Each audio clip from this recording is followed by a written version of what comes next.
अभिनव अरोड़ा नाम का बच्चा सोशल मीडिया से लेकर लोगों की जुबान पर चर्चा का विषय बना हुआ है। कई वीडियो वायरल होने के बाद अब राम भद्राचार्य जी ने उसे मूर्ख बच्चा तक बोल दिया, यानी बाल संत के रूप में फेमस हुआ अभिनव अब विवादों में घिर गया है। सोशल मीडिया पर इसके कई वीडियोज वायरल हुए जिसमें इसके माँ बाप पर रील बनाने के लिए कुछ भी करने का आरोप लगा। अब अभिनव के माता पिता ने कई यूट्यूबर्स के खिलाफ ये कहते हुए एफआईआर दर्ज कराई है कि इनकी वजह से बच्चे की छवि खराब हो रही है, उसको बदनाम करने की पूरी साजिश रची जा रही है, इससे उनकी धार्मिक भावनाओं को ठेस पहुंची है। अब अगर इसमें धार्मिक भावना के ठेस का मामला खोजा जाए तो इतना था कि यूट्यूबर के दावे के अनुसार अभिनव कैमरे के सामने जो भी बोलता है उसे बस बोल कर सुनाता है। उसका दावा है कि अभिनव को कैमरे के सामने कुछ बातें कहने के लिए ब्रेन वॉश किया जाता है और इसके लिए सिर्फ उसके माता पिता ही जिम्मेदार है कि कैसे वे अपने बच्चे का ब्रेन वॉश कर रहे हैं, उसे सच्ची आध्यात्मिकता से परिचित कराए बिना उसका बचपन बर्बाद कर रहे हैं। ये सब ब्रांड जुड़ाव, मीडिया प्रचार, पैसा हासिल करने के लिए किया जा रहा है। वीडियो में ये भी कहा गया था कि उसके पिता उसे बाजार में एक उत्पाद की तरह बेचने की कोशिश कर रहे हैं और बच्चा बड़ा होकर यह सोचेगा कि वही भगवान है, जो उसके भविष्य में उसके लिए बहुत समस्याजनक हो सकता है। इसी कड़ी में वृंदावन के बांके बिहारी मंदिर के पुजारी ने एक न्यूज़ चैनल से बातचीत करते हुए ये भी कह दिया कि ये बच्चा क्या जानता है, ये 10 साल का बच्चा भगवत गीता, इसके व्याकरण, इसके सिद्धांतों को कैसे समझ सकता है, उसने कहाँ से पढ़ाई की, उसका गुरु कौन है। लेकिन ओनली देसी ने अपने यूट्यूब पर दूसरा वीडियो पोस्ट कर दिया। उसमें अभिनव और उनके परिवार के कई सबूत सामने ला दिए, जो अपने बेटे को आध्यात्मिक वक्ता के रूप में लोगों के सामने पेश करने से पहले एक सामान्य जीवन यानी वो बच्चा जी रहा था। अभिनव के बचपन के वीडियो में उन्हें मोबाइल फ़ोन का इस्तेमाल करते हुए खिलौनों से भरे हुए कमरे में एक सामान्य जीवन जीते हुए दिखाया गया, जो उनके इंटरव्यू में कही गई बातों के विपरीत है। वीडियो में ये भी बताया गया कि अभिनव के पिता तरुण राज अरोड़ा धोखाधड़ी के एक पिछले न्यायिक मामले में भी शामिल रहे हैं। हालांकि यूट्यूबर ने अदालती मामले के बारे में ज़्यादा टिप्पणी नहीं की, लेकिन उसने उल्लेख किया कि उनके पिता को एक व्यवसाय के लिए अपने निवेशकों को पैसे वापस न करने का दोषी पाया गया है। तरुण के अतीत के वीडियो से पता चलता है कि वो फालूदा एक्सप्रेस नाम से आइसक्रीम की गाड़ियों का व्यवसाय करता था और अंदाज़ा लगाइए कि फालूदा एक्सप्रेस के प्रचार का चेहरा कौन था, उनका अपना अभिनव। यूट्यूबर का आरोप है कि बिजनेस में लॉस और इन्वेस्टर को पैसा वापस नहीं कर पाने की स्थिति में अपनी पत्नी के साथ मिलकर तरुण ने अभिनव के बचपन को दांव पर लगा दिया।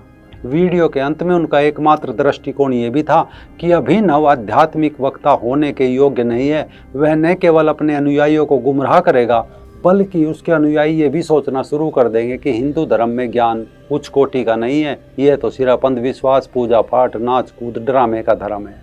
लेकिन यह बातें समझने के विपरीत उल्टा अभिनव के परिवार की ओर से कई यूट्यूबर्स पर केस किया गया, जिनमें अंकित पटेल, श्वेताब गंगवार, राकेश कुमार, अनुराग जोशी, अभिजीत वैष्णव, नितिन देवांग कनाबार और कई अज्ञात लोग शामिल हैं।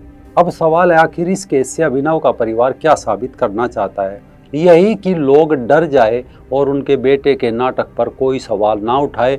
आखिर क्यों बेटे को जबरदस्ती वो ज्ञानी बाबा बनाने पर तुले हैं? चलो मान लिया बचपन में अभिनव का मन वैरागी हो गया, वो राधा रानी का जाप करने लगा, उसे महसूस हुआ कि वो श्री कृष्ण का बड़ा भाई है और कृष्ण उनकी उंगली पकड़कर चलते हैं, उनसे कथा सुनते हैं। लेकिन सवाल ये है कि अभिनव को संस्कृत भाषा का ज्ञान है और जिस भगवान श्री कृष्ण ने गीता का पूरा सार दिया हो, धर्म, भक्ति, कर्म की सरल व्याख्या करी हो, वो कृष्ण एक युग बीतने के बाद इतने लाचार हो जाएंगे कि अभिनव से बैठकर कथा सुनेंगे? इस तरह की बात पर कौन विश्वास करेगा? भारत की सनातन जनता पहले ही बाबाओं ओझाओं में उलझी पड़ी है। कई सारे बाबा पहले ही जेल में पड़े हैं। इसके अलावा सोशल मीडिया पर कोई पंखा बाबा, कोई बुलेट बाबा, ये बाबा वो बाबा के वीडियो बनाकर अपलोड कर रहे हैं। सोचकर देखिए सनातन धर्म को इन बाबाओं ने क्या दिया है। आस्था अलग बात है, आस्था रखनी चाहिए, लेकिन क्या ये बाबा ईश्वर से बड़े हो गए? असल में देखा जाए तो जब सूचना क्रांति के दौर में भारत ने भी शेष दुनिया के साथ अगली शताब्दी में कदम रखा था, तब अचानक ये बीमारी हमारे समाज में घर कर गई थी।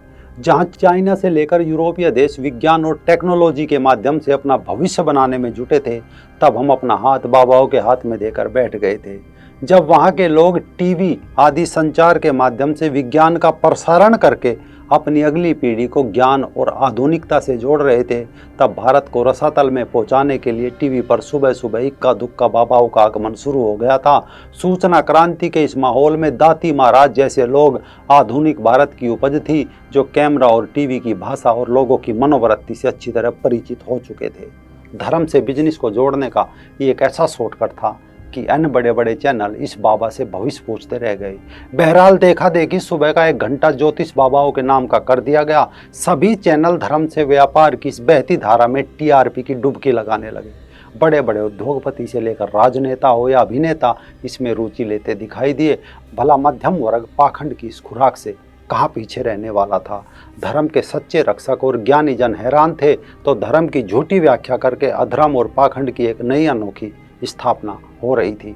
फिर इस दौड़ में अंधी कमाई में अचानक से एक निर्मल बाबा नामक व्यक्ति का दरबार सजने लगा। यहाँ भी टीवी पर विज्ञापनों से धड़ाधड़ कृपा बरसने लगी।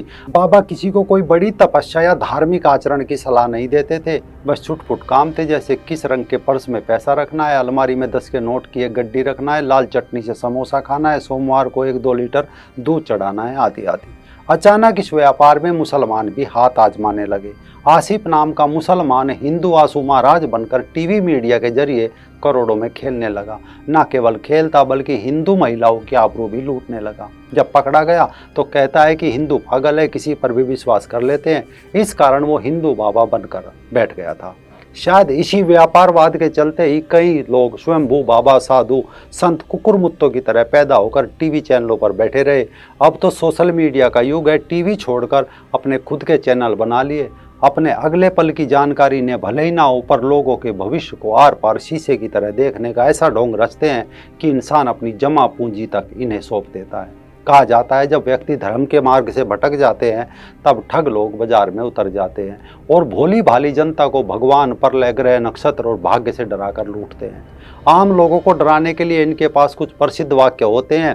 आप पर शनि की छाया है, चुड़ैलों की नज़र है, भूतों ने आपको जकड़ रखा है, योगिनी और शमशान के प्रेत आपके काम में प्रगति नहीं करने दे रहे हैं, देवताओं का प्रकोप है, देवियों का गुस्सा है। और लोग इन बाबाओं की इन मूर्खतापूर्ण बातों में आकर पाखंड में फंसकर पूजा पाठ करवाकर अपनी पूरी जिंदगी तबाह कर देते हैं। शनि के लिए शनिदान, मंगल के लिए मंगलदान, काली के लिए बलि, शमशान के प्रेतों के लिए मुर्गा, न जाने क्या क्या। सोचिए आप किसी दफ्तर में किसी काम से जाते हैं, वहाँ आपको रिश्वत देकर कोई काम कराना पड़े, तो क्या यह भ्रष्टाचार नहीं है? यदि है तो आप अपनी आत्मा से जवाब दीजिए। दरगाह हो या बाबा हो, वहाँ पैसे देकर अपनी मन्नत मांग रहे हैं, तो ये आस्था कैसे है? दरअसल ये एक भीड़ है, भिखारियों की, चालबाजों की, बेईमानों की, पाखंडियों की, धोखेबाजों की। ये भीड़ है जो लोगों को सदियों से आस्था के नाम पर चूसते आए हैं। आज भी यही खेल जारी है। अब इंस्टा और अन्य साधनों से बाबों का जन्म हो रहा है। अगर इनकी करतूत के खिलाफ कोई बोले तो उसे धर्म से जोड़कर केस करने की धमकी देने लगते हैं।